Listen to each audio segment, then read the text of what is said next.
Hello, everyone, and welcome to another episode of Kicks and Curve podcast. We have been quite absent on the full episode front in the recent days.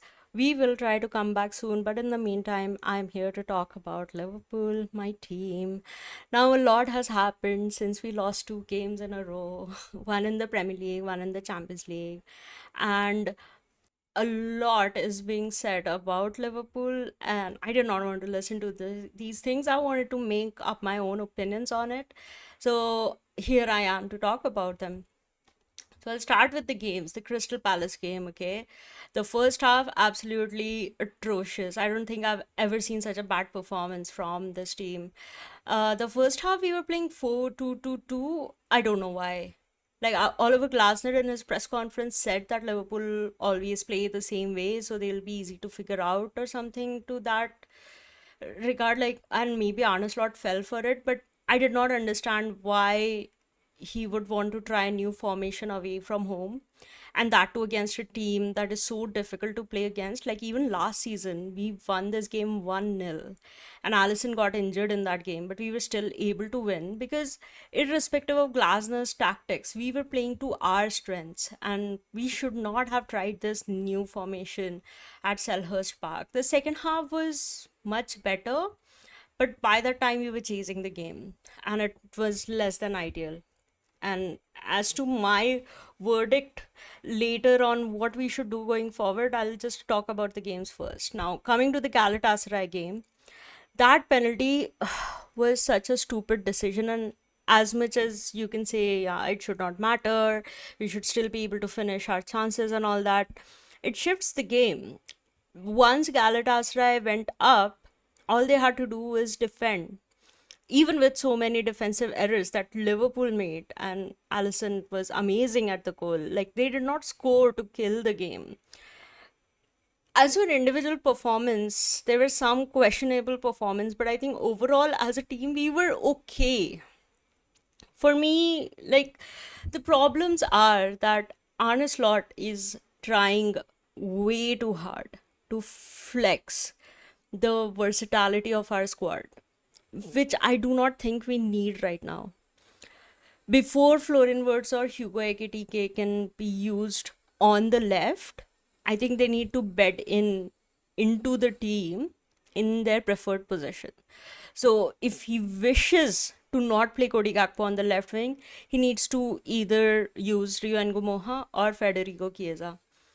And if he does not want to play Mo Salah on the right wing, he needs to use Federico Chiesa. The way to bed in the new signings is to keep as much as we can the same, and then let the team get used to the new additions and the new additions to get used to our existing players. um, Ryan Gravenberch does not need to play this hybrid 6-10 role. He needs to do his job for the time being. For the time being, we need to get used to each other, and it always throws a spanner in the works every time we move these players around within the game. So unless we have a red card and we have to do something totally different with our formation and tactics, let's keep things as they are wherever we can. Like, back to basics is what we need. Now, speaking about the team performances, okay, I think set pieces, we need to be better.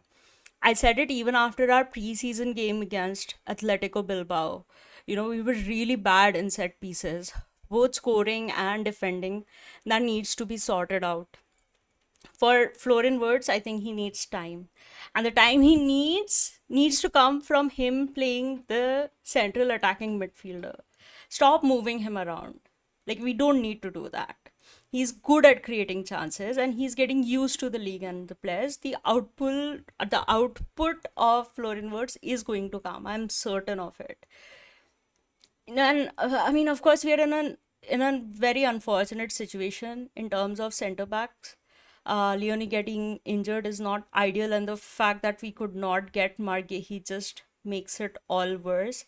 And now, if Oliver Glasner leaves for Manchester United, I'm going to be even more pissed with what happened on transfer deadline day. But all of that may be true, but we can't do anything about it until January. So we need to get someone in that position for sure. But yeah, so but like for the time being, Konate needs to earn his place. Like, I know Joe Gomez did not look particularly good in the Southampton game, but Arne still needs to be firm in that regard. If you're not performing good, you need to be benched. Whether it is Gomez or Endo or Robertson or Nalo, it does not matter. Certain standards need to be maintained. And I'm not saying that our players can't make mistakes, they are human. Of course, that can happen. But when it is happening over and over again, game after game after game, there needs to be some consequences. And I don't see that happening for Ibu Konate as of right now. And we need to be better at finishing our chances. We might not get too many. So the ones we do get, we need to be absolutely clinical in those circumstances. And yeah, I mean, see, a lot of our players are getting a lot of hate, but I will put the majority of blame on Arne Slot and his tactics. And I'm not going to sit here and say that people shouldn't do that. Whatever way fans want to do what they want to do. But this Diaz should not have been sold. Darwin Nunes should not have been sold. This shit needs to stop. Like, Nunes? Really? Like, I love him like any other Liverpool fan, but he could not have been our striker going into a new season. Like, slot ball is different than Klopp ball. Like, in Klopp ball, we were attacking, attacking, attacking. So if Nunes is getting like 15 balls to chances to score, maybe he scores 2 3 goals out of those. But that is not how we play under Slot, and that is why his output was poor. So, no, Nunes should not have stayed. And as for Diaz, I don't know how many times this needs to be said, but he wanted to leave. As to whether or not you think paying him the wages that he's getting at Bayern at the age of 29, he had 2 years left on his Liverpool deal, if it was ideal for you or not, if you think Liverpool should have done it or not, that is a personal thing. But Diaz wanted the move. He wanted the move last year to Manchester City, and we wanted to like have a swap between him and Alvarez, but that didn't pan out.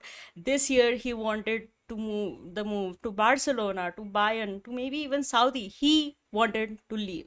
No matter what his motivations, he wanted to go, and we made it happen. So don't use that to vilify Cody Gakpo, okay? Cody Gakpo wants to be here and wants to play for our club, and that should count for something. So criticize him all you want, but like stop with this rhetoric of like Diaz should not have been sold. If we wanted to sell a left winger, it should have been Cody. We didn't want to sell a left winger. Our left winger wanted to leave. So I hope that is clear. So, do we need to improve? Yes. And we need a positive result against Chelsea going into the international break. Chelsea does have a lot of injuries and their backline is very haphazard right now. So, there's a good chance to get a result.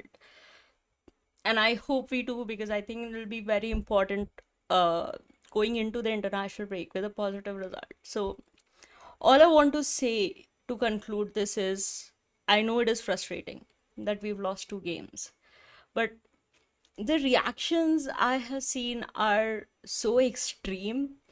Like, one would think we are battling relegation.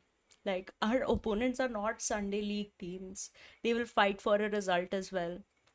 No team is going to roll over and let us walk all over them. And Liverpool fans have seen darker days than this, the pre Klopp years and whatnot. So frustration is understandable, but let's not catastrophize it and start calling for like, oh, Klopp, come back, or Arne Slot should be fired and everything. Like, we will figure it out and we will become better. A little bit of patience is needed. Even with these performances, we're top of the Premier League table for now. And as for UCL, I think as long as we finish top 8, we should be good. The only benefit that finishing first in Champions League is that it gives you more money, which is important. but I'm over it. It is a bit of luck as well. So the results will come, Reds. Let's keep our chins up, have a little faith, and I will see you next time, whenever it is. Until then, bye.